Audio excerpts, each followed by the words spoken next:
હા મનસાબેન, પ્રમુખ ગયા ને આજે દેશમાં. મેં જોયા હતા ગાડી લઈને જતા હતા, બધા આખું ઘર ગયું.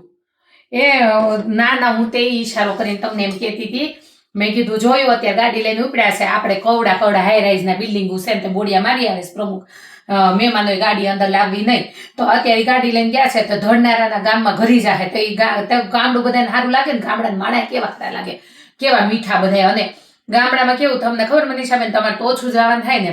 જો એ જેની ઘરે ગાડી હશે ને પ્રમુખ જ લઈને ગયા છે ને એને બાપુજી જો ટ્રેક્ટર છે, એક બળદગાડું છે, તો ઈ અને આ પ્રમુખની ગાડી હોય એટલે ઈ ત્રણેય એના ફળિયામાં એના આંગણામાં મૂકે ને ગાડી. પછી એની ઘરે મહેમાન આવશે ને તો બાજુવાળા કાકા મામા બાપા જે થતું છે ને એ બિચારા એમ કે મારા ફળિયા મૂકી જાવ, હાલો અમે વાડીએ મૂકી આવી અમારું ટ્રેક્ટર.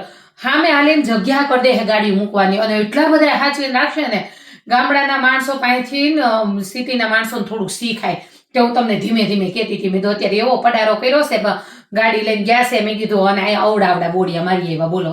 આ સુરતમાં બધે બેન આયરાજ વાળા આપણી સોસાયટીની એક નહીં કહેવાય કરું, બધે બોડિયા મારી એવા છે કે મહેમાનો ગાડી બહાર રાખવી, મહેમાનો ગાડી બહાર. હવે જાય છે દેશમાં, ત્યાંથી બધાને થોડું થોડું દેશમાંથી આ 15 દિવસમાં શીખીને અવાય થોડું થોડું. માણસો પાસે પ્રેમાળ આગતા સાકતા બધું શીખાય. એટલે કાંઈ નહીં, જો આ ઢોકળાની બે ડીશ કરવી છે તો હું આ છોકરા લોહી પી ગયા મમ્મા કર દે.